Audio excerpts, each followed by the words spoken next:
Here I have HTC A9s, and let me show you how to reset network settings on the following device. So at the very beginning, let me start by using a home screen, tap apps icon, let me find and select the settings, scroll down to the personal tab and choose backup and reset. Afterwards you have to choose network settings reset right here, and then let's choose reset settings if you would like to reset all network settings including Wi-Fi, cellular data and Bluetooth. And in order to begin the whole process, let's choose reset settings one more time right here.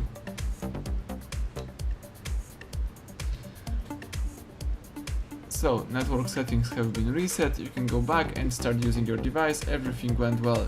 Thank you for watching, please subscribe our channel, leave thumbs up under the video.